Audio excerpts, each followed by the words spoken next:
Hola, ¿qué tal? ¿Cómo están, muchachos? ¿Cómo se encuentran? Buenos días, profe. ¿Cómo me escuchan? ¿Me escuchan bien? Sí, señor. Vale. Bueno, me presento. Mi nombre es André Ferley Méndez Mejía, nombre completo. Yo soy contador público, administrador de empresas. Tengo una especialización en gerencia financiera. Cuento con una especialización en gestión pública. Cursamos ya último semestre. Bueno, básicamente ya terminamos, nos falta la tesis de la maestría en administración. Tengo el cargo actualmente de director de la Junta Directiva del Consejo Nacional de Contadores Públicos, como el cargo de director de comunicaciones de esta misma entidad.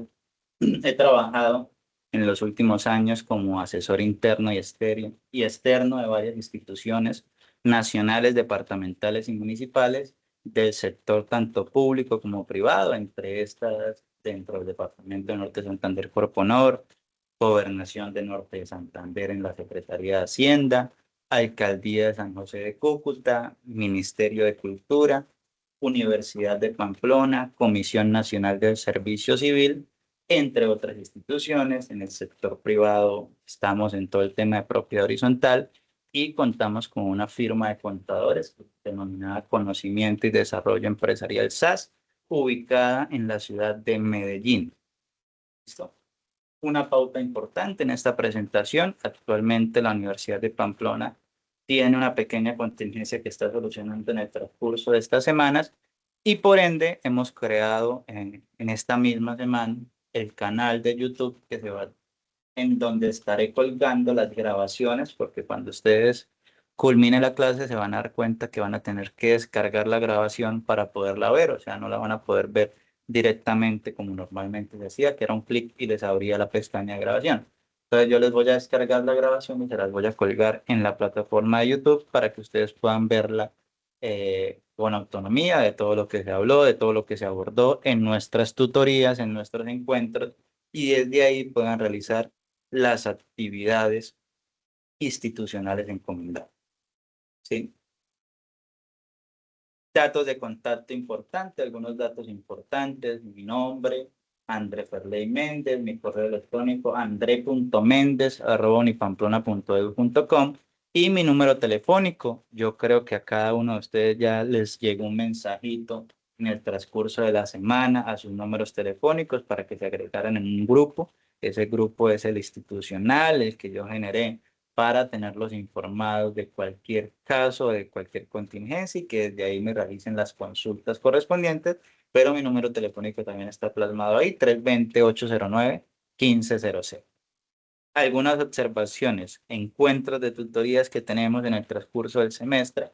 En el caso de hoy, iniciamos con nuestra tutoría número 1, que es el 13 de septiembre. Desde ahí nos volveremos a ver el 27, 11 de octubre, 25 de octubre, 8 de noviembre, 22 de noviembre. En estas 6 tutorías abordaremos el contenido programático, y en las siguientes 2 clases socializaremos el portafolio, la nota del portafolio, que equivale, ustedes ya saben, al 60%, y realizaremos el parcial del 40%. El 20 de diciembre, en el transcurso de este mes, revisaremos conforme a los resultados que ustedes tuvieron en el transcurso del semestre, cuál va a ser la decisión que tomemos, si podemos hacer un parcial ABCD o un parcial con ejercicios prácticos que ustedes tengan que anexar las hojas, dependiendo de la continuidad que tenemos como estudiantes para con su tutor. Otra cosa, otro punto importante que quiero que no olviden: como ustedes saben que el 60% equivale a todos esos trabajos para el portafolio, en cada una de nuestros encuentros, de nuestras tutorías, yo estaré asignándoles alguna actividad. En unos casos serán actividades, Profe, silenció el micrófono. en algunos casos serán actividades más cortas, en otros casos serán actividades más amplias, con la finalidad de que ustedes pues podamos tener ese 60% de la nota del portafolio. Importante, siempre un día antes del encuentro tendrán que entregar como plazo máximo el trabajo o el taller asignado para el portafolio de la anterior tutoría. Entonces les pregunto a ustedes, si el 27 de septiembre nos encontramos nuevamente en esta tutoría número 2, ¿cuándo es el día específico que deben de entregar como plazo máximo el taller anterior? El 26. 26. El 26 de septiembre. Entonces, eso va a estar disponible hasta las 6 p.m. del 26 de septiembre. Eso quiere decir que van a tener 14 días aproximadamente para hacer entrega de el taller o la actividad. Hago una segunda pausa ahí.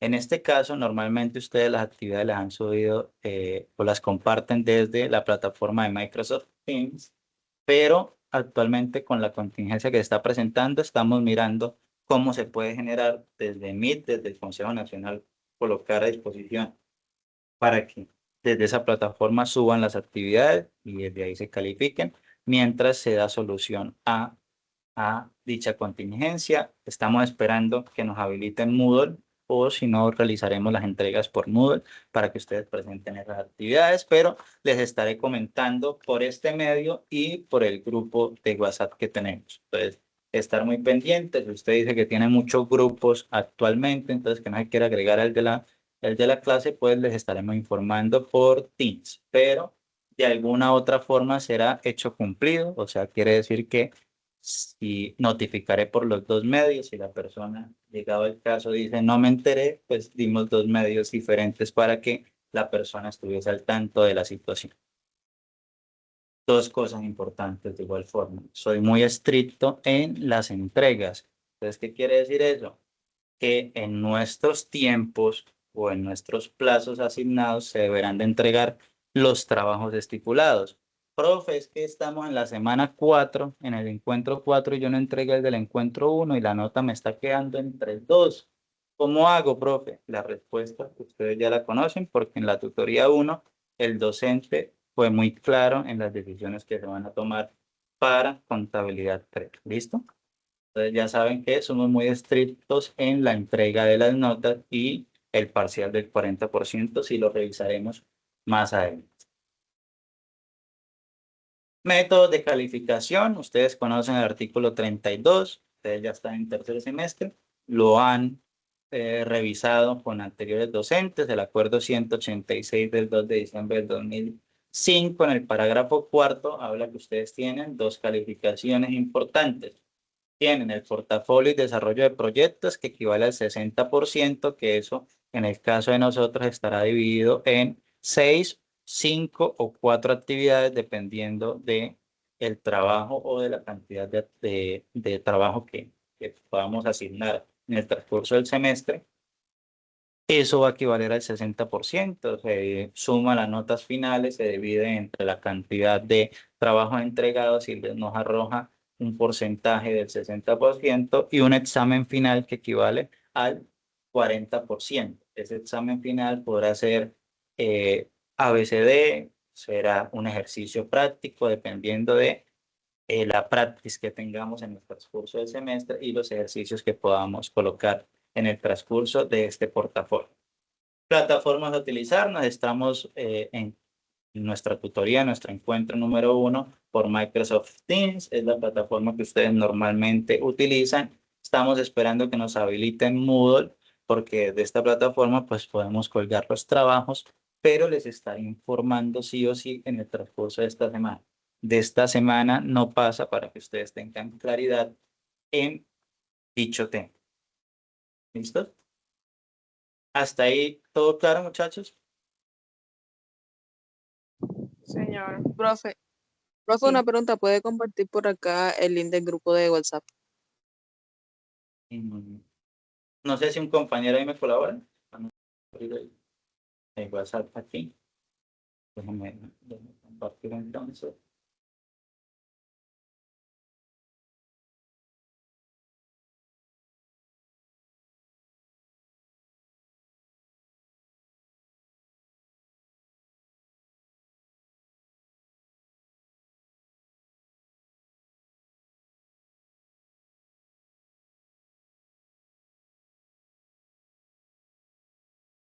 Contabilidad 3.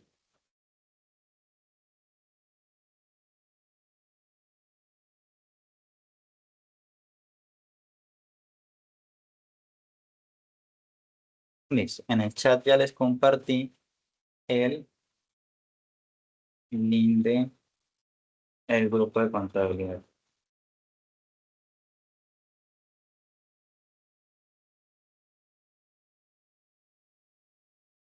Acuerdo, el acuerdo 045 del 16 de mayo del 2025 asigna el calendario de ustedes en la universidad, iniciando tutorías el 6 de septiembre, que tuvimos clases con otros CREATs, y el día de hoy nos encontramos con el CREAT de Magdalena.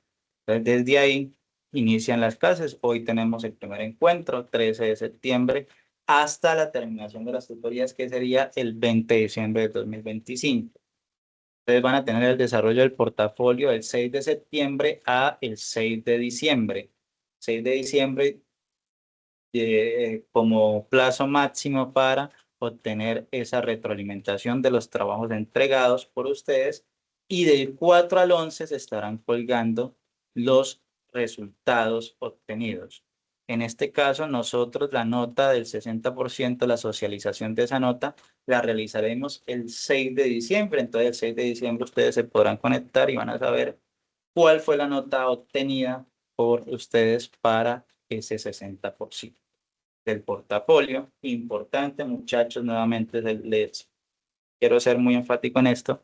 Es importante que ustedes estén muy pendientes de la calificación en el transcurso del semestre o en esa misma socialización de notas, puesto que todos somos seres humanos y que de alguna u otra forma, posiblemente, quien quita, que el docente genere una equivocación, ponga un punto donde no era, coloque una nota inferior a la esperada, o coloque una nota mayor a la esperada. Entonces ustedes me van a comentar, profe, acá se equivocó, me puso 5 y era 4. Entonces, para que me baje el puntico que me colocó de más, entonces ahí yo le voy a generar la modificación para que en ese lapso de 6 a 11, la calificación en la plataforma, que es la calificación final, que es la última del registro del portafolio 70%, quede correcta. Importante porque hay muchachos que me escriben el 12 de diciembre diciendo, profe, es que usted me puso 3 y era 3.5.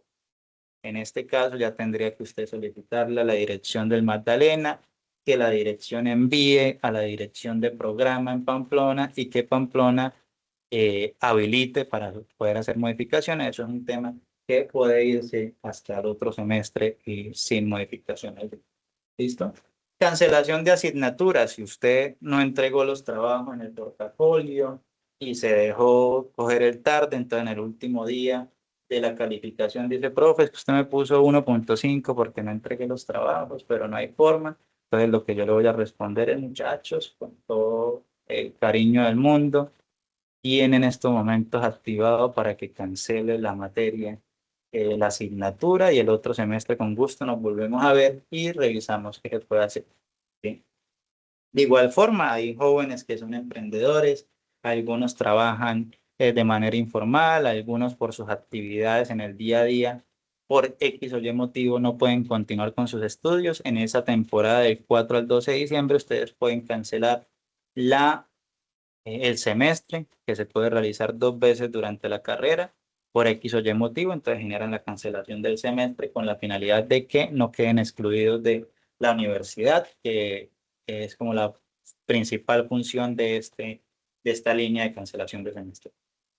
Exámenes finales del 13 al 20 de diciembre del 2025, y en ese mismo, al obtener los resultados de esos parciales, pues se estarán colgando en esos mismos días. Llegado al caso, usted le quedó en 2.98, casi pasa la materia, pero no la alcanzó. Entonces, tiene que generar una habilitación. Esa habilitación se hace el 22 de diciembre, que al saber que perdió la materia, genera el pago del PIN, y al realizar el pago, pues el docente le habilita una prueba para generar el resultado final de la nota.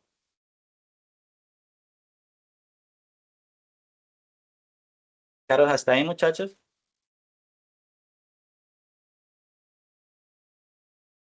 Excelente. Listo. Pues ahora sí, a lo que vinimos. Me gusta ser muy rápido en los temas, porque pues yo hago parte de la Junta Directiva del Consejo de Contadores. Entonces, algo que nos siempre hemos enfatizado es que la defensa de la profesión va acompañado con la formación profesional del contador público.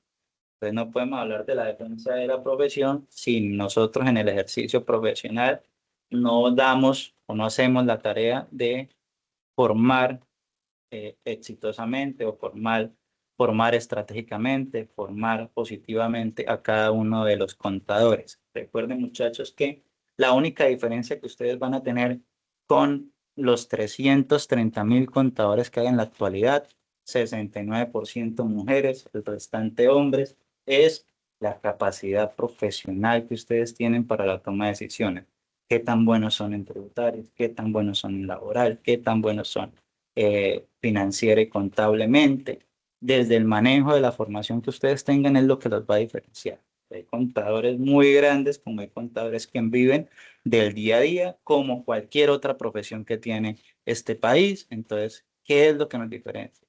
¿O solo queremos el título por cumplir un requisito para guardarlo ahí en la gaveta? O si de verdad queremos crecer en el ejercicio profesional, pues debemos de formarnos profesionalmente y de tiempo.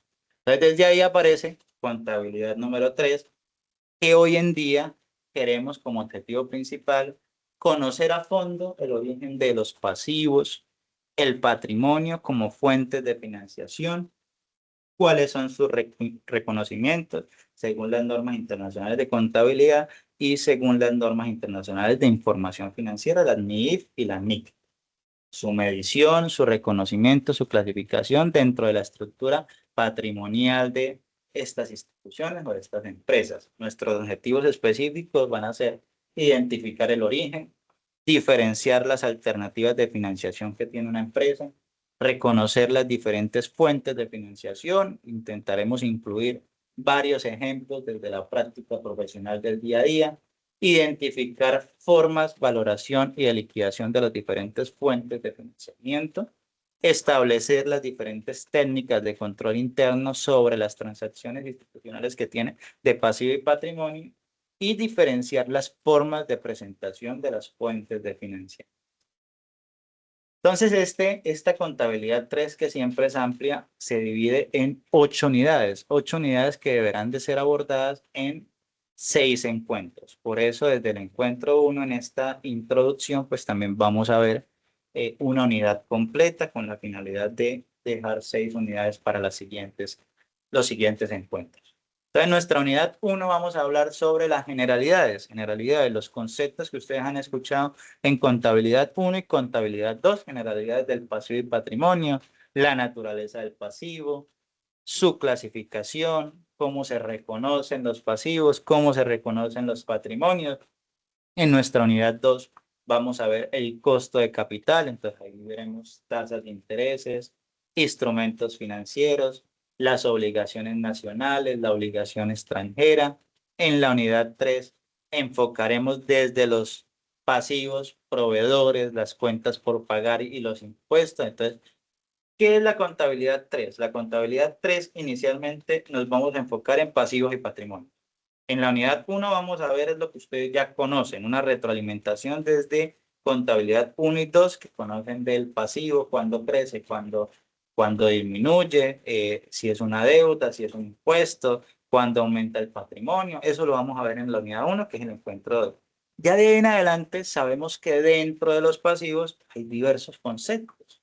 Entonces, estos conceptos, cada uno tiene una medición distinta, un reconocimiento y tiene una estrategia de aplicabilidad. Entonces, desde ahí, en nuestra unidad 2 en adelante hasta la unidad 8, vamos a enfocarnos en el cumplimiento de cada uno de estos conceptos. Entonces, en la unidad 3 vamos a ver proveedores, cuentas por pagar e impuestos. El marco conceptual de estos, el proveedor nacional, el proveedor extranjero, cuentas por pagar, lo que conocemos como retenciones, IVA, impuesto de rentas, monotributos, impuesto de industria y comercio en los municipios e impuesto a la propiedad. Obligaciones laborales en la unidad 4, reforma laboral que se aprobó por el Estado colombiano, marco conceptual, beneficios a empleados, instrumentos financieros, salarios, jornada de trabajo. Ustedes ven como algo, un recorderis en legislación laboral, ven un recorderis en contabilidad 1, porque yo les dicto Magdalena contabilidad 1, bueno, este semestre no, el semestre pasado dicté a 2 grupos de contabilidad 1, ahí vimos la reforma tributaria, la disminución que hubo ahorita de horas laborales conforme a la ley proclamada en el 2021 por Iván Duque. Entonces, cómo se están aplicando ahorita con esta reforma y el cumplimiento de la anterior que venía en el transcurso de los años cumplidos. La nómina y la consolidación de las prestaciones sociales. En la unidad 5 tenemos los pasivos, estimados, provisiones y diferidos. Dentro de esto encontramos pasivos estimados y todo el tema de los diferidos que ahorita vamos a mencionarlos en la unidad 1, pero que lo vamos a ver a fondo desde su aplicabilidad en la unidad 5. La unidad 6, bonos y papeles comerciales, un marco conceptual, contabilización, el reconocimiento, la evaluación y la presentación de estos bonos y papeles comerciales. En la unidad 7, patrimonio capital, el resultado del ejercicio y la reserva. Si observamos, las primeras unidades son sobre pasivo desde la unidad 2 a la unidad 6 y ya la unidad 7 y la unidad 8 observaremos todos los conceptos de el patrimonio. Entonces, en la unidad 7 ingresaremos patrimonio, capital social, resultado del ejercicio y reserva. Tenemos características de clasificación, empresas cuando son personas naturales y sociedades, capital, resultados del ejercicio y reserva. Aquí miraremos un ejercicio práctico de qué pasa cuando quedan unas utilidades, cómo se reparte el recurso y cómo se le da la salida contablemente a ese recurso desde el patrimonio, el superávit, superávit de capital, el deterioro y valor razonable del patrimonio. Estos son los conceptos correspondientes. Nuestra metodología la conocemos, sesiones y encuentros de tutorías, acompañado con una clase magistral, con preguntas y respuestas si necesitan resolver alguna duda o una inquietud y sí o sí desarrollo de talleres para el portafolio con la finalidad de generar retroalimentación. Alguna pausa, vamos a ver por acá. Nos fuimos para acá. Libros. Como a mí me gusta estar actualizado, no me gusta hablar de los libros que tenemos de contenidos. Ustedes tienen este usuario. A cada uno les dan un usuario para ver las notas. Ustedes van a ingresar. No sé si alguna vez han utilizado la biblioteca digital, muchachos.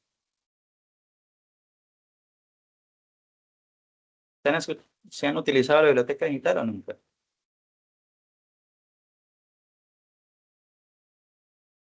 Muchachos, que es solo, Dios mío. Yo sí lo No, usé una pero vez. me enseñaron más o menos cómo usarlo. Ok.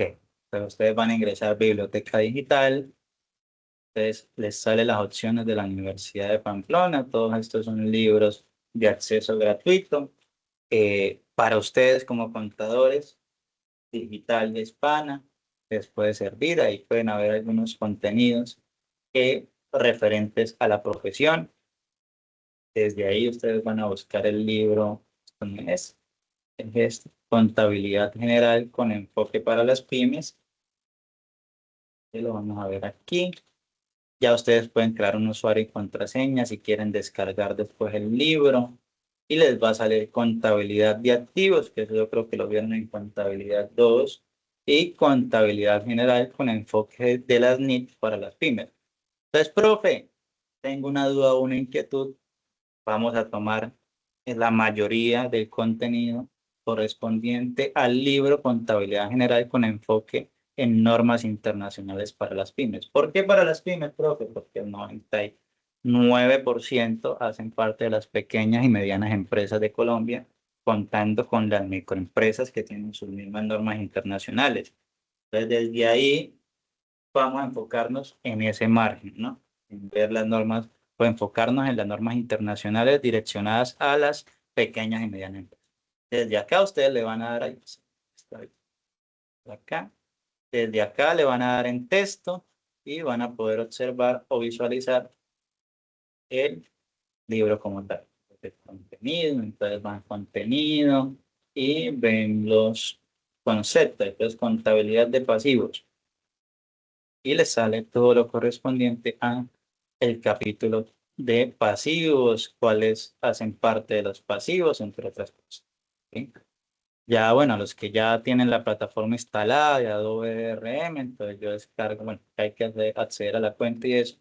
Lo descargo y la puede tener desde PDF para que le sea más fácil la lectura descargada. La tengo que abrir sesión, pero no la vamos a abrir porque la estoy mostrando como un ejemplo rápido.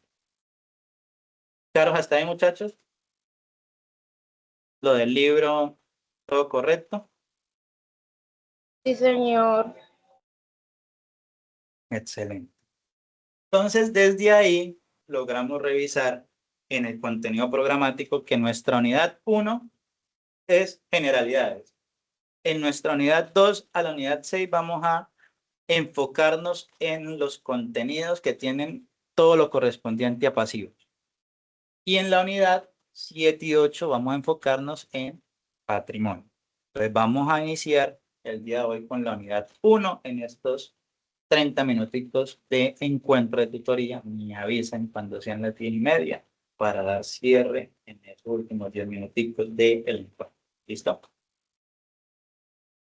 ¿De dónde estamos tomando estos datos? De las normas internacionales de información financiera, NIC Pymes, en la sección 2.15. Pasivo. Según las normas internacionales para las pymes, el pasivo es una obligación presente de la entidad surgida a raíz de sucesos pasados. Pasados.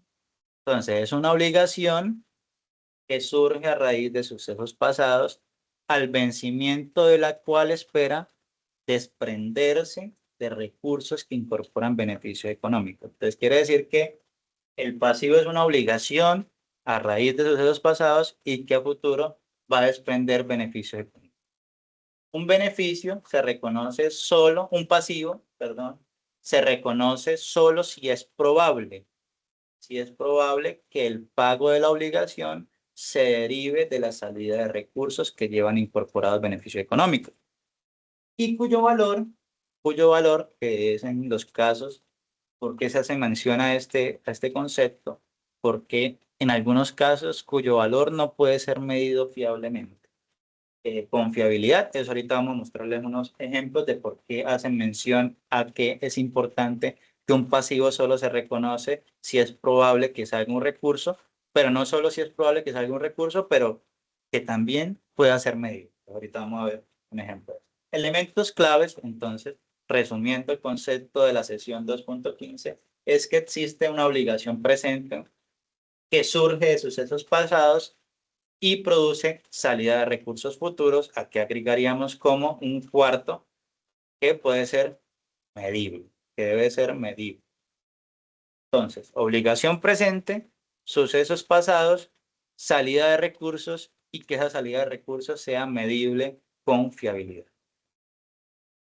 La entidad reconocerá un pasivo si existe una obligación al final del periodo resultado de ese suceso pasado. Es probable que se requiera en la liquidación la transferencia de recursos que incorporen beneficios económicos. O sea, es posible que necesite la salida de unos recursos económicos y que el importe pueda medirse de forma fiable, como mencionamos anteriormente. ¿Cómo generan los movimientos de las cuentas? Ustedes lo han visto en contabilidad 1 y contabilidad 2. Entonces, la cuenta del pasivo se crean y aumentan con movimientos por el haber. Lo saben, ¿no? Pasivo, debe y haber. Entonces, aumenta por el haber y disminuye por el debe. Y disminuyen y se cancelan con movimientos por el debe. Por esto se define que el pasivo es de movimiento crédito. Entonces sabemos que el debe y el haber, este es crédito y este es débito. Representan todas las obligaciones que tiene una entidad con terceras personas. Las obligaciones que tenemos con terceras personas, llámense naturales o personas jurídicas, y que se deben pagar a corto plazo, que es menos de un año, o a largo plazo, que es más de un año.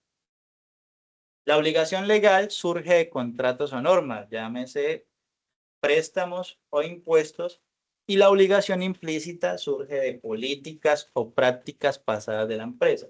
Ejemplo, beneficios habituales a empleados que se han entregado en los últimos años. Entonces son obligaciones implícitas como movilidad, viáticos, entre otras situaciones de la empresa. Ojo, eso lo vamos a ver más adelante, más a fondo, en las otras unidades, pero es importante que tengamos claros que no son pasivos. Inicialmente no es un pasivo, unas pérdidas potenciales futuras no específicas. Entonces, ¿qué significa esas pérdidas potenciales? Son riesgos o posibilidades que podrían ocurrir, pero no están asociadas a un hecho pasado específico ni a una obligación actual. Ejemplo de esto que podríamos perder un juicio de una demanda que se nos presentó. Podríamos perder un juicio por una posible demanda de un trabajador o de un empleado. En el caso, por ejemplo, de algunos condominios que teníamos administrados por la firma, tenían un trabajador, un jardinero desde el 2012, pero que no le habían consignado en 6, 7 años todas sus cesantías, lo que por obligación se debía de consignar a la institución o a la persona. Esta persona, pues los anteriores administradores no lo habían retirado porque sabían que esta persona podría demandar y casi había un 99% de probabilidad que esta persona ganara la demanda. Entonces, ¿qué pasa? Ahí tenemos unos juicios a futuro que no se pueden contabilizar como un pasivo. Sabemos que posiblemente tengamos una salida de recursos, pero no lo podemos medir. Como no existe esa obligación presente, no cumple el criterio de reconocimiento plasmado en la NIF para fin. Provisiones por pérdida no cumplen tampoco los criterios. Solo se puede reconocer una provisión por pérdida si hay una obligación actual y existe una salida, una probable salida de recursos. Esos se deben de pedir con fiabilidad según las pymes 21.4. Si no se cumplen con estos 3 puntos, por ejemplo, solo hay una posible pérdida sin una obligación concreta, no puede reconocerse contablemente. Entonces, las provisiones por pérdida solo se puede reconocer si existe obligación actual. Es probable que tengamos una salida de recursos y nos podamos medir con fiabilidad, como lo mencionábamos inicialmente, de cómo se debe reconocer como elementos claves los pasivos. Obligaciones por emisión futura de acciones. Entonces, la emisión de acciones futuras no es una obligación de pagar en efectivo ni de transferir activos, sino es una decisión de los propietarios si van a abrir una convocatoria para emisión de acciones como tal. Entonces no existe actualmente una deuda exigible y mientras no haya un contrato en firme con terceros, no hay una obligación presente como un pasivo. Y para finalizar, montos que no implican obligaciones actuales ni salida de recursos. Solo se reconocen pasivos cuando exista un hecho pasado que genere la obligación legal o implícita como el presupuesto. Entonces, la NIF es muy clara. ¿Y por qué mencionaba que no eran pasivos? Porque es todo lo contrario a los 4 elementos que mencionábamos inicialmente. Entonces, no se reconoce como un pasivo. ¿Por qué? Porque no se puede medir fiablemente. ¿Por qué? Porque no está asociado a un hecho pasado, no está asociado a un hecho pasado, ni a una obligación actual. No es probable o no se puede mover con fiabilidad. No tenemos una medición fiable si tiene una salida, no tiene salida de recursos económicos, salida de recursos económicos, como lo menciona en este caso. Y pues no puede generar una obligación futura, ¿no? Entonces sabemos que no son pasivos, todo lo contrario a los elementos claves de la primera diapositiva. Obligación presente surge de sucesos pasados, produce una salida de recursos futuros y es medible. Reconocimiento y baja de estos pasivos. Entonces, en el reconocimiento inicial es cuando existe esa obligación presente y se puede medir con fiabilidad, y el pasivo se da de baja en los libros, se retira cuando se paga, cuando se transfiere el activo, se cancela la obligación o el acreedor renuncia al derecho. Entonces, cuando se paga, pues sacamos un crédito en un banco, entonces realizamos el pago de ese crédito, entonces le damos baja a la deuda del pasivo, se transfiere el activo, llegado el caso se compró, se adquirió una deuda y esa deuda es asumida por uno de los socios para ese pago, entonces se transfiere ese activo como tal, esa deuda. Se cancela la obligación, igual que cuando se paga como tal la deuda y cuando el acreedor renuncia al derecho por diversas situaciones, en el caso, ejemplo, de la retención indebida del pago de honorarios, entre otras situaciones que se presentan, el acreedor puede renunciar a ese derecho del cobro. Clasificación general de los pasivos. ¿Cómo se clasifican normalmente? Ustedes los han visto en los estados de situación financiera que han presentado en contabilidad 1 y 2, en corrientes que son exigibles dentro de los 12 meses y no corrientes que son exigibles después de los 12 meses. Se conocen como corto plazo y largo plazo. Existen unos pasivos que son las provisiones y las contingencias, unos pasivos diferidos y otros pasivos que ahorita vamos a verlos un poquito más a fondo, sin afanarnos. La clasificación depende sí o sí de esa exigibilidad y la naturaleza del concepto que se quiere de dicho pasivo. Entonces iniciemos uno por uno a ver esa clasificación general de los pasivos. Entonces tenemos un pasivo corriente de acuerdo con las normas internacionales de contabilidad. Un pasivo se clasifica como corriente cuando cumpla alguno de los siguientes criterios. ¿Cuáles criterios? Alguno, importante, alguno de los siguientes criterios. Se espera liquidar en un ciclo normal de la explotación de la entidad, o sea, en un año de la entidad. Se mantenga el pasivo fundamentalmente para negociación, o sea, se mantiene el pasivo para poder negociar entre las entidades. Deba liquidarse dentro del periodo de los 12 meses, lo mismo que tenemos en el ciclo normal de la explotación. La entidad no tenga derecho incondicional de aplazar la cancelación del pasivo durante al menos los 12 meses siguientes a la fecha. Entonces, cuando la entidad no pueda, de manera, o sea, no sea de su autonomía decidir si ese pago se realiza en el transcurso de los 12 meses o se realiza finalizando 2, 3 años después, pues la entidad no puede llevarlo hacia un pasivo no corriente o hacia un pasivo a largo plazo. Dentro de los pasivos corrientes, ¿cuáles se encuentran?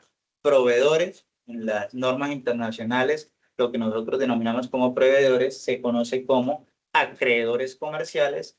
Las cuentas por pagar, que en normas internacionales se le denominan otros acreedores. Costos de personal, que son beneficios a los empleados, que está todo lo correspondiente al pago de la nómina, prima. Entonces, en el transcurso de la contabilidad por cuentas por pagar ingresa la deuda que adquirimos por nómina, pues ahí está plasmada, pero esa nómina se paga más tardar en 15 a 20 días vencido el mes. Entonces, prima, las cesantías, los intereses de cesantías, las vacaciones, todo eso se lleva hacia unos pasivos corrientes. Entonces, los pasivos anteriores se clasifican dentro de los pasivos corrientes por corresponder a partidas de operación de la entidad, de operación diaria de esta misma entidad. ¿Qué son pasivos no corrientes? Los pasivos no corrientes son todos esos pasivos que no cumplen con las características descritas en los pasivos corrientes. Se consideran pasivos no corrientes aquellas obligaciones que están programadas para terminar de cancelarse en un periodo superior a un año. Por esto se les llaman pasivos de largo plazo. Pasivos de largo plazo son superiores a un año. Solo tienen ustedes claro desde cuenta 1.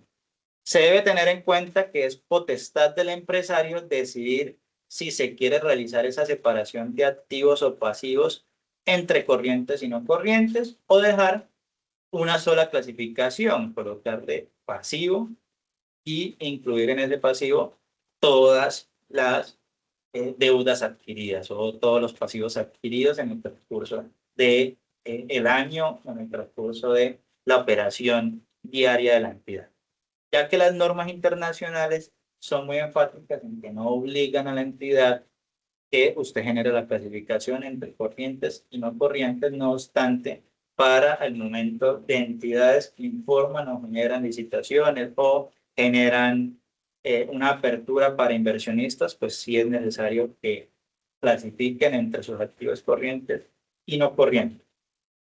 Un ejemplo de estos, ¿cuáles son nuestros pasivos corrientes? Son los diarios, entidades que hemos administrado. Los pasivos corrientes en el mes son de obligaciones financieras de 70 millones, pero hay pasivos no corrientes que son deudas que vienen de un tiempo atrás por X motivo que superan los 500 millones de pesos. Entonces ustedes ya al momento de presentar los informes a las entidades o a los inversionistas, pues saben conforme a esa información cuáles son nuestros pasivos o nuestro margen de inversión que tiene como entidad. Entonces ustedes lo van a ver en análisis financiero por allá en el sexto semestre, con la importancia de la clasificación entre corrientes y no corrientes. Dentro de los pasivos no corrientes podemos ver obligaciones bancarias a largo plazo. Estos son préstamos otorgados por las entidades bancarias con plazos superiores a 12 meses. Importante porque las entidades pueden prestar a corto plazo por 6, 7 meses o a largo plazo a 2, 3 años de pago. Entonces estos serían unos pasivos no corrientes. En este también plasmamos los impuestos diferidos, que lo veremos en la unidad 6. Corresponde a los valores de los impuestos a cargo de la entidad atribuidos a la utilidad del periodo, que surgen con las diferencias temporarias y pérdidas fiscales. Esto lo veremos explicado con ejemplos y más a fondo en la unidad. Ya estamos haciendo como un recorrido rápido. Ejemplo de transacciones con pasivos. Ustedes lo tienen claro. Claro, ejemplo 1, representar en cuentas T teniendo en cuenta la partida doble el abono a un proveedor de 500.000 por las deudas que se tienen por compra de mercancías. Entonces, ustedes saben que se está abonando a un proveedor, se retira de bancos y se disminuye la deuda en acreedores comerciales. Entonces, podemos ver que en bancos se acredita porque sale ese cheque de la cuenta, y en acreedores comerciales, que son los proveedores, se debita porque efectuamos un pago disminuyendo esa cuenta del pasivo. Entonces eso yo creo que tienen mayor claridad en el tema de estas transacciones. Acá estamos haciendo como unas transacciones muy rápidas sin incluir IVA y retención, que lo veremos en los ejemplos de la siguiente unidad. Se compran mercancías para la venta por valor de 1.200.000 con un pago a 30 días. Entonces la explicación ingresa a inventarios. Ahora sí. Ingresa a inventarios la mercancía de 1.200.000 y, como dice que en un pago a 30 días, ingresará a acreedores comerciales la deuda de 1.200.000. Entonces podemos ver que el inventario activo se debita ya que ingresa mercancía para la venta. Y acreedores comerciales pasivos se acredita porque la compra es a crédito.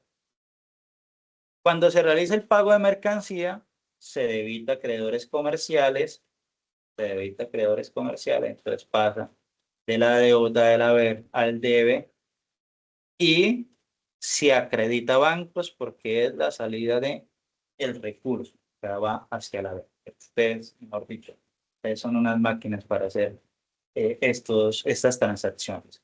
En el ejemplo 3, se adquiere un préstamo a una entidad bancaria por 20 millones a 60 meses.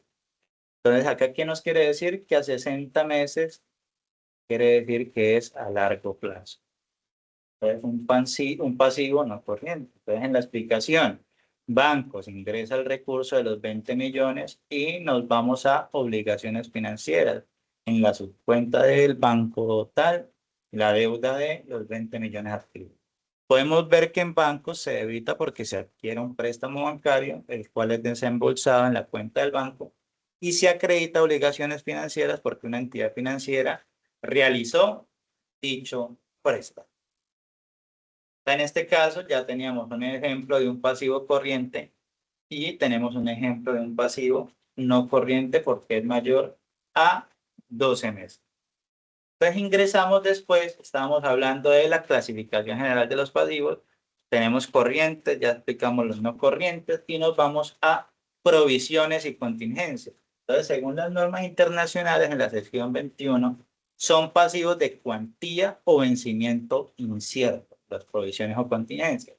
Se reconocen solo si, como lo mencionábamos, existe obligación presente, probable de salida de recursos y puede medirse con fiabilidad. Entonces, una provisión se reconoce cuando, ejemplo, existen unas demandas laborales. Nosotros conocemos con certeza que posiblemente falle en contra de nosotros.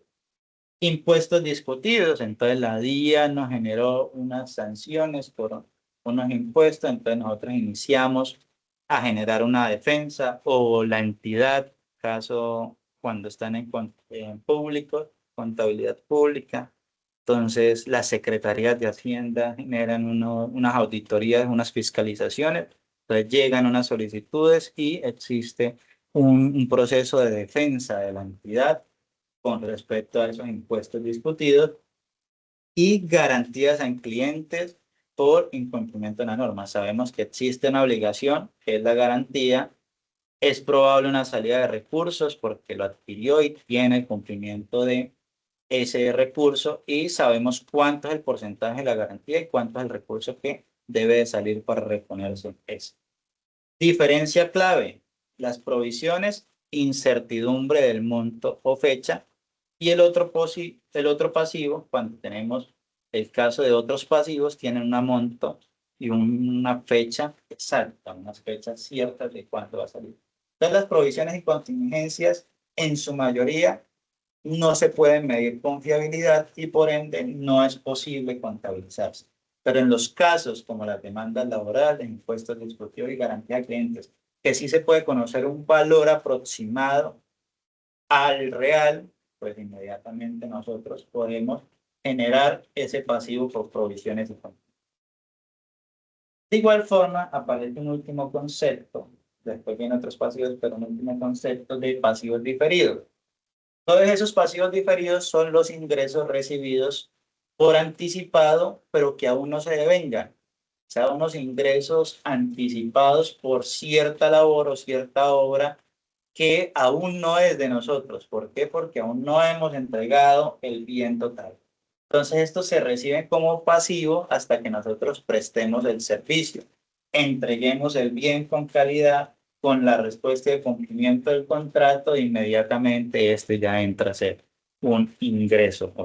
Entonces, desde ahí, esos ingresos o esos pasivos diferidos vienen siendo en el número 2705 ingresos recibidos por anticipados, pasivos diferidos, y 2404 impuestos diferidos o impuestos vienen siendo como un ingresos recibidos que deberán de ser transferidos al finalizar el periodo, llámese mes o año.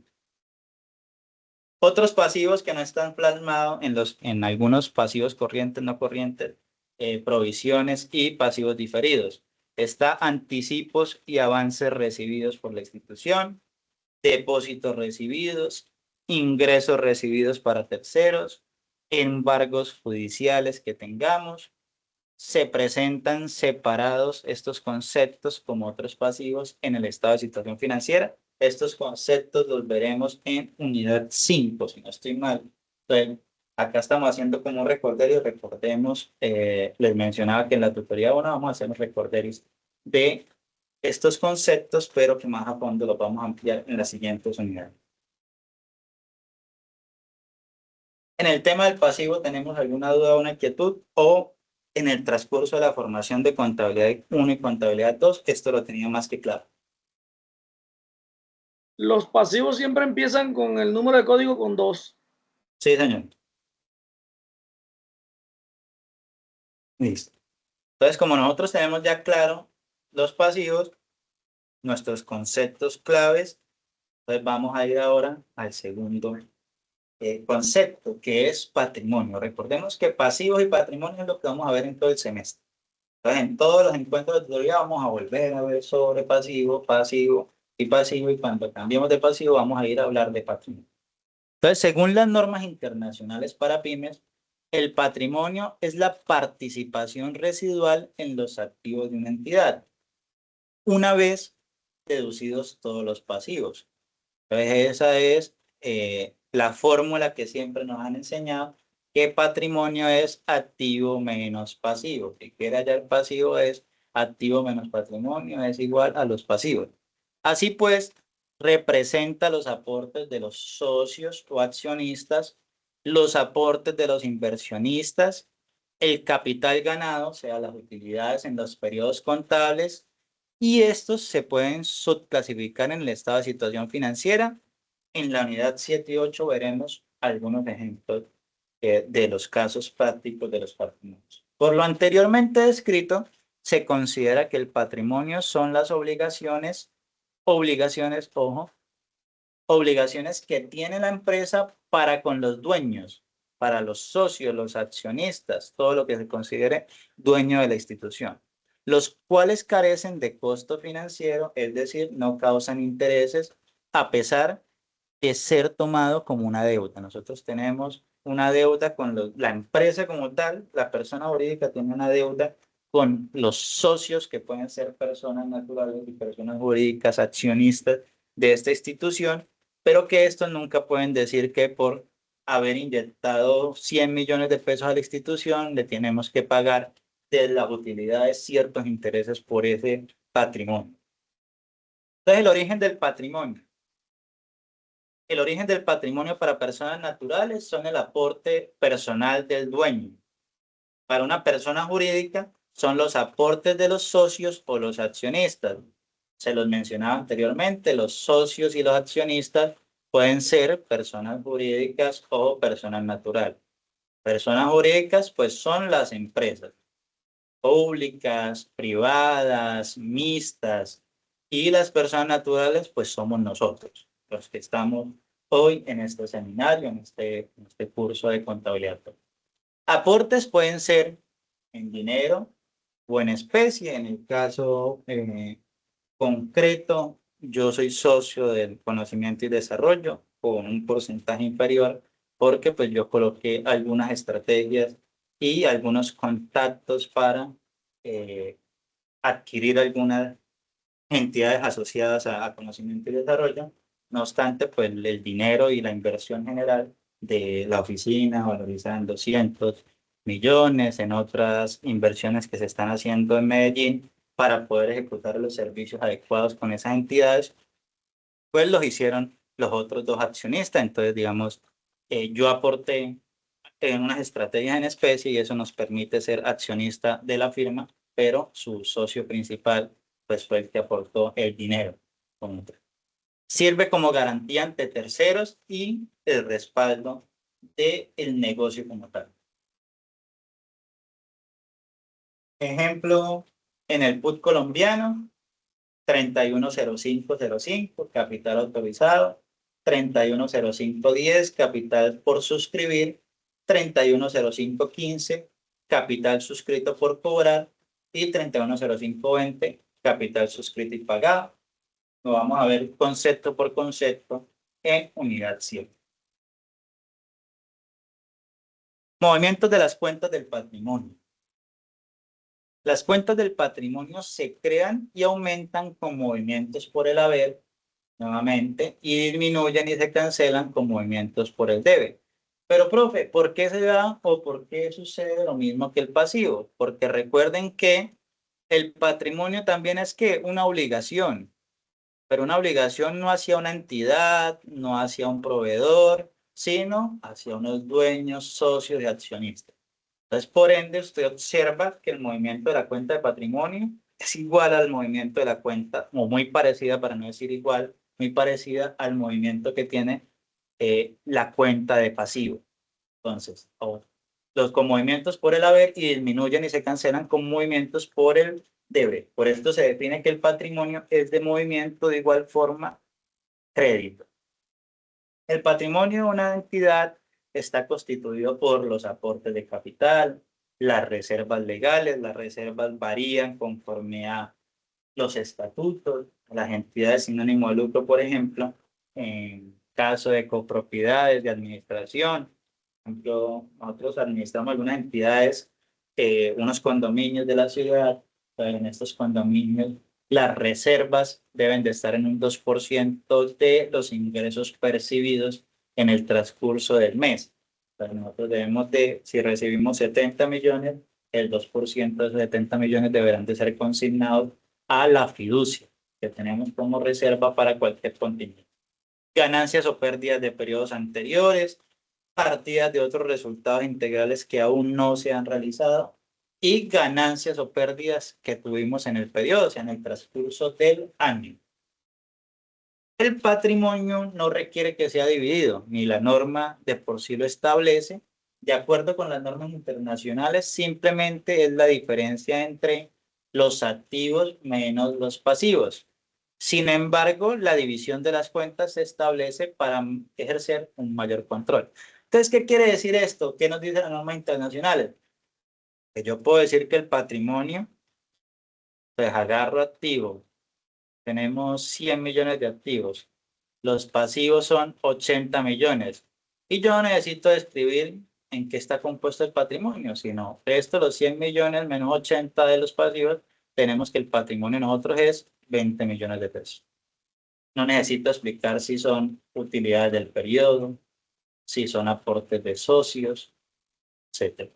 No obstante, para un mayor control, para un inversionista, por ejemplo, si usted tiene una institución amplia, pues es incorrecto que usted no pueda plasmar realmente y específico cómo está conformado su patrimonio, si de verdad la empresa está dando las utilidades adecuadas o si realmente el patrimonio, ese gran porcentaje, está constituido por unos aportes de socios y no está dejando ganancias, sino pérdidas en el año.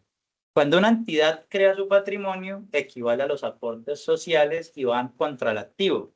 Quiere decir caja, bancos, inventarios, propiedad, planta y equipo. Luego, a medida que la empresa realiza su operación, los activos y pasivos comienzan a variar, repercutiendo en el patrimonio. Los ejercicios que hemos observado, en los ejercicios que ustedes han observado en contabilidad 1 y 2, recuerdan que el primer ejercicio que colocaban en los trabajos es, ahora sí, en el primer ejercicio es la empresa XYZ limitada se crea por aportes de socios dividido de la siguiente manera. Juan aporta 50 millones en efectivo. Carlos aporta una casa que está valorizado en 30 millones, 30 millones de capital. Y André aporta un tangible, un software que permite el financiamiento de esta institución por un valor de activos de 50 millones de pesos. Entonces eso se los ponen a hacer ejercicio. ¿Y esto a dónde va? Patrimonio. ¿Y a dónde se dirige? A los activos. ¿Sí? ¿Sí? Aumenta acá y aumenta acá. ¿Listo? Eso ustedes lo ven en contabilidad 1 y 2. Mantenimiento del patrimonio. Mantener el patrimonio siempre va a asegurar la capacidad operativa de la entidad. Esto solo se logra con utilidades, reservas y reinversión de las utilidades obtenidas. Ya existen dos tipos. El financiero conserva el poder adquisitivo del capital aportado y el físico, que es mantener la capacidad operativa. O sea, quiere decir que la reinversión, o sea, la reinversión de la que estamos hablando aquí, significa que a medida de que las utilidades aumenten, pues siempre va a aumentar esa reinversión que va a ir destinada a conservar el poder adquisitivo, o sea, llevarlo hacia bancos o caja para un eventual suceso, o físico, reinversión hacia maquinaria e infraestructura necesaria para la operativa. En Colombia ya no se hace el ajuste integral por inflación desde el 2007. Algunos jóvenes que estudiamos una técnica contable en su tiempo, hoy por hoy, pues el concepto que teníamos en mente del ajuste integral conforme al decreto del 1998, pues ese ajuste integral por inflación ya no se menciona en las normas internacionales.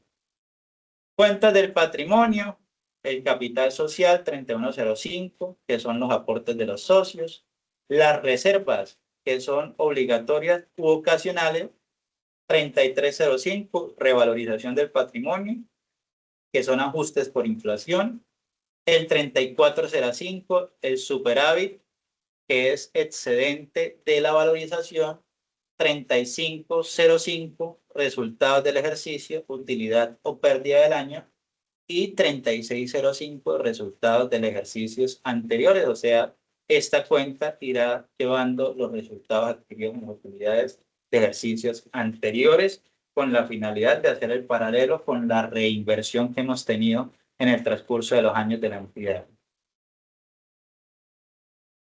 Los ejemplos, algunos ejemplos de transacción de patrimonio para ir retomando, porque en la pausa que tuvimos de intersemestral, pues hay que retomar lo que hemos aprendido en contabilidad 1 y 2.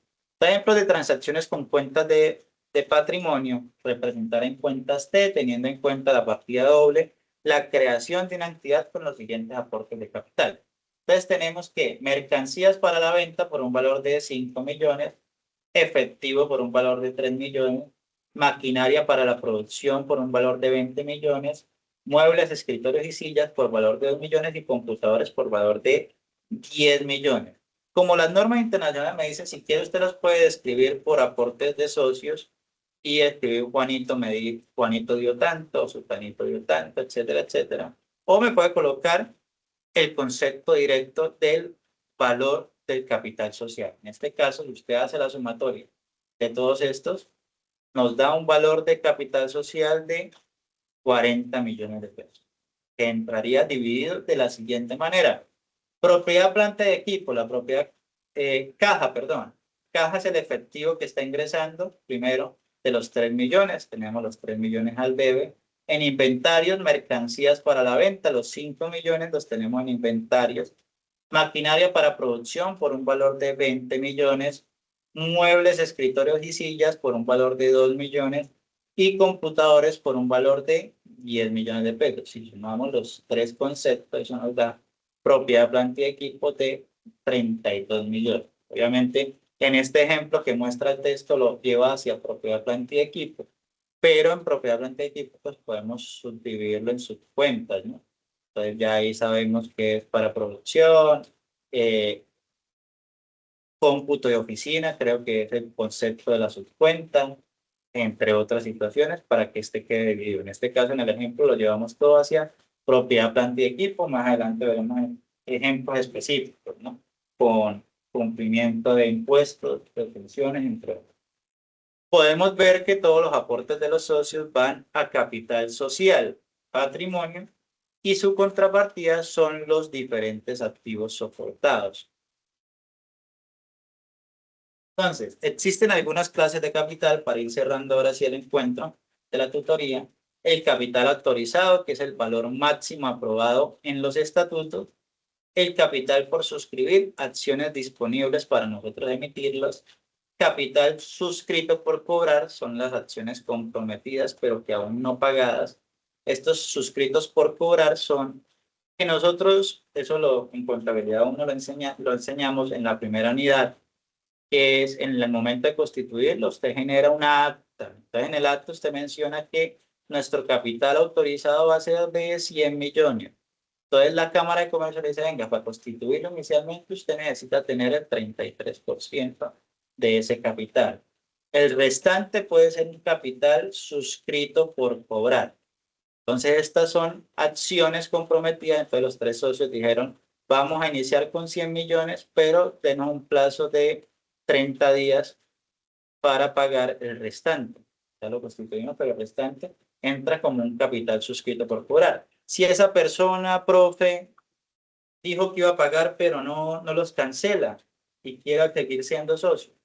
La ley es clara en donde si una persona que adquiere un acuerdo, un acta, donde dijo que él iba a aportar 30 millones en el lapso de 60 días y no los aporta, los accionistas o los socios pueden tomar la decisión de retirarle del proceso, generando hasta consigo la pérdida de el capital enviado, el capital autorizado o entregado en ese 33% inicial. Entonces, en este caso, el capital autorizado por cobrar es lo que falta por adquirir por la institución. Y el capital suscrito y pagado son las acciones efectivamente pagadas por los socios, que viene siendo ese 33% de adquirido. Se debe registrar cada clase de aportes según los derechos que le confieran a cada uno de los accionistas. Reservas. Cada una de las entidades privadas, por obligatoriedad, según ley, debe de guardar el 10% de las utilidades. Ojo que esto cambia con entidades sin ánimo de lucro, ¿sí? Que eso ustedes lo van a ver en contabilidad especial, que yo también la dicto en la tarde a las 3 p.m. para los muchachos de contabilidad 6. Entonces las cooperativas, las copropiedades, pues tienen una ley distinta que permite el porcentaje de las utilidades para reservas. Ellos, por ejemplo, la ley 675 del 2001 es la que regula las copropiedades, entonces desde esa ley está claro el porcentaje de reserva que debe tener, que es el 1%, pero algunas copropiedades por su autonomía tienen el 2%. Entonces, exigidas por ley en Colombia el 10% de las utilidades hasta alcanzar el 50% del capital suscrito. Ya después, una vez culminado ese 50%, pues ya la empresa decide si quiere seguir generando esas reservas o no. En este caso, ¿qué quiere decir eso, profe? 100 millones es el capital social. Entonces, en el primer año, las utilidades fueron de 100 millones, efectivamente. Entonces, el 10% son 10 millones que se van a ir a reservas. Estas van a ir a reservas. ¿Cuándo van a dejar de aportar esas reservas? Cuando lleguemos al 50% de este capital, o sea, cuando en la cuenta que tenemos de fiducia lleguemos a 50 millones de pesos. Entonces, cuando lleguemos a los 50 millones, la ley ya me dice, efectivamente usted tiene el 50% del capital suscrito. Ocasionales, reservas ocasionales decididas por la asamblea para proyectos específicos o contingencias futuras. En el caso, lo que les mencionaba, la entidad solo debe de tener una reserva del 1%, pero la asamblea de copropietarios decide tener el 2% o hacer los aportes del 2%. En el caso de entidades gremiales, tienen una junta directiva, pero la asamblea decide que deben de tener un colchón para momentos o contingencias. Entonces se genera ese porcentaje mayor de reservas. Las reservas fortalecen el patrimonio y protegen frente a unas pérdidas futuras. Resultados acumulados, ganancias acumuladas, utilidades retenidas del ejercicio anterior, ganancias del ejercicio corriente, utilidades del año anterior, pérdidas acumuladas son las pérdidas no cubiertas con lo que teníamos con reserva. Entonces, llegado el caso, la institución en el primer año generó 50 millones para reserva, o sea, 500 millones de utilidades y 50 millones fueron para reserva, pero en el siguiente año generó unas pérdidas de 60 millones de pesos. Entonces, las 50 millones que teníamos de reserva pueden ser retribuidos como el sostenimiento del balance de esas pérdidas que hemos tenido, pero quedan 10 millones que no pueden ser, no pueden ser asumidos por la reserva, entonces se generan como pérdidas del ejercicio. Las utilidades retenidas pueden distribuirse en dividendos o capitalizarse. Quiere decir que la institución, conforme a sus estatutos, decide si se reparte entre los accionistas y socios o capitalizarse se reinvierte en la institución. Las funciones: garantiza, permite reinvertir, mide la participación y es base para calcular los indicadores de rentabilidad y nivel de endeudamiento. Las empresas, cuando usted va a pedir un préstamo, lo primero que le consultan es, venga, usted tiene patrimonio, ¿cuáles son sus ingresos? Y segundo, ¿cuál es su patrimonio? ¿Por qué? Porque necesitan conocer el nivel de endeudamiento que tienen. ¿Por qué? Porque la empresa son de 4 millones. Ustedes después le preguntan cuántas deudas tiene, cuánto paga mensual en deuda, y dice 3 millones. Y bueno, entonces ya solo le está quedando 1 millón de margen. Y después dice nivel de endeudamiento. El nivel de endeudamiento pasa de que tiene en sus patrimonios 0 pesos, porque no tiene ni la moto, ni un televisor, ni un carro, ni nada con qué responder, pues de alguna otra forma el nivel de endeudamiento que entrega Banco Bogotá o cualquier institución es relativamente bajo. Por eso es que usted ve opciones o casos donde el préstamo es inferior al esperado a pesar de que sus ingresos sean mayores. Patrimonio, estado de situación financiera. En los estados de situación financiera, el patrimonio va con los recursos controlados. Cuando aumentan los activos sin aumentar pasivos, crece el patrimonio. Si aumentan los activos y estos activos aumentaron sin utilizar pasivos, eso quiere decir que se adquirió mediante el patrimonio. Estructura financiera, o sea, los pasivos, un nivel alto de pasivos reduce el valor neto patrimonial disponible. Recordemos que activo menos pasivo es igual a patrimonio. Estructura patrimonial, aportes de utilidades, incluye el capital inicial, las reservas y las utilidades acumuladas y el ejercicio para representar cuáles son los aportes reales de los socios. Pero también los estados de situación financiera, el patrimonio permite saber la liquidez que tiene la institución. ¿Listo? Con esto, muchachos, culminamos nuestra unidad número 1 y culminamos nuestro encuentro de tutoría. Hoy, ¿por qué hoy, profe? Usted nos dijo que en cada encuentro nos deja una actividad y hoy no nos va a dejar una actividad mientras solucionamos la contingencia de la universidad.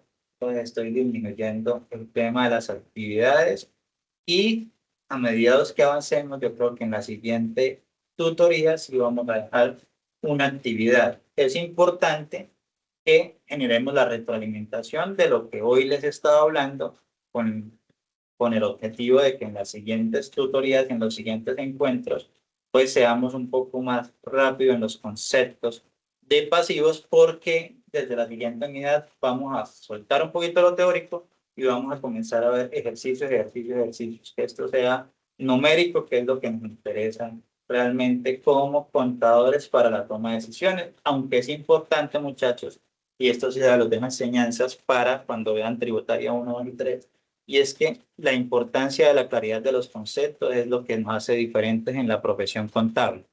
Entonces, si ustedes tienen claridad en los conceptos, cuándo es deducible, cuándo no es deducible, cuándo aumenta, cuándo disminuye, cuándo sí genera la inversión, cuándo no, cuándo se puede sancionar, cuándo no se puede sancionar, cuándo se debe declarar, cuándo no se debe declarar, es lo que nos hace diferente en la toma de decisiones y es lo que genera ese llamativo para las instituciones.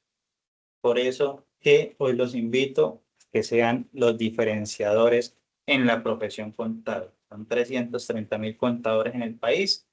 Ahorita, el día jueves, el Consejo Nacional está invitado al Senado de la República, en donde nosotros como Consejo nos oponemos a una reforma actual que se está presentando en el proyecto, que permiten que cualquier otro profesional pueda ejercer el cargo de contador público. Recuerden que ustedes y los notarios somos distintos.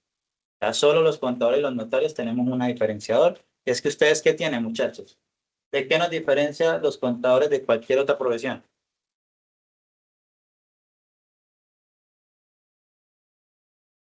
¿De qué nos diferencia? ¿Qué damos nosotros? Asesorías. No, ¿qué damos nosotros que nos diferencia del resto? Nosotros damos la fe pública. Somos los únicos, aparte de los notarios, que damos fe pública. Entonces, a ustedes cuando en un banco le dicen a su vecino, a su primo, a su novio, novia, a su mamá, a su papá, les dicen, no, es que tiene que traer un certificado de ingresos por el contador. Entonces va a llegar y le va a decir, venga, usted me puede ayudar con el certificado de ingresos. y el banco no va a llamar a verificar si de verdad esos ingresos son los adecuados. ¿Por qué? Porque conforme a la ley 43, ustedes tienen un carácter de fe pública y esta formación les da para eso. En esta formación se les enseña de que la firma de ustedes vale, que la firma de ustedes es garantía para que una persona hoy adquiera un préstamo, para que una entidad o empresa hoy genere inversiones, porque cada estado de resultados debe ir acompañado con la firma de un contador. Entonces el contador es el que me está o está metiendo mentiras diciendo de que estamos re bien en esta empresa o de verdad está calificando positivamente y correctamente los informes de situación financiera que tenemos en las instituciones o el flujo de efectivo, entre otras situaciones. Carlos.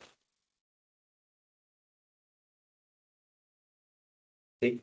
Sí, lo que usted está diciendo es cierto, pero yo no creo que ningún contador con una firma autorizada por el comité de contadores vaya a colocarse a estar mintiendo sabiendo que lo van a penalizar por cierto tiempo, quizás le quiten hasta la licencia. Exactamente, Carlos. Existe la Junta Central de Contadores, que es la que emite las tarjetas profesionales y tienen una línea que es el Tribunal Disciplinario. Ustedes, algunas otras profesiones tienen esto, pero la Junta Central es una de las que tiene garantía económica para investigar a los contadores. Entonces, esa fe pública, cuando la tengan, muchachos, tienen que cuidar muy bien esa tarjeta profesional porque cualquier persona puede enviar un anónimo a la Junta Central de Contadores en algo que se llama el Consejo del Tribunal Disciplinario, en donde hay 9 personas con 60 investigadores que van a iniciar a solicitar procesos y pueden sancionar. Al año hay más de 300 contadores que son sancionados a nivel nacional, donde pierden la tarjeta profesional por un año o, dependiendo del caso, la tarjeta profesional para toda la vida. Entonces, estos 5 años que usted estudió, entraría a volver a ser un técnico o un tecnólogo nuevamente porque le quitarían lo esencial o por lo que nos pagan, ¿no? Que es por la fe pública, por esa tarjeta profesional que les entregan a ustedes. Muchachos, no siendo más, les agradezco por acompañarme el día de hoy. Nos encontramos en la siguiente tutoría. Recuerden, las grabaciones serán cargadas al canal de YouTube para que ustedes lo sigan viendo. Ingresen al grupo. Por este medio también se los enviaré para que estemos al tanto. Y llegado el caso, alguna noticia, alguna actualización que tenga que darles, les informaré por estos medios. ¿Listo?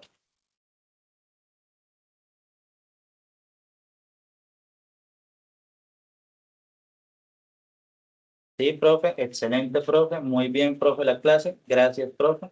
¿Nos fue bien? No sé. Me avisan si nos fue bien. Jennifer, Laura, Geraldine. ¿Nos fue bien? Sí, profe, nos fue bien. Creo que Listo. excelente. Vale. Entonces, no siendo más, muchísimas gracias, Marisela, a cada uno de ustedes. Que tengan una feliz día, que les termine yendo muy bien en estas tutorías y en estos encuentros.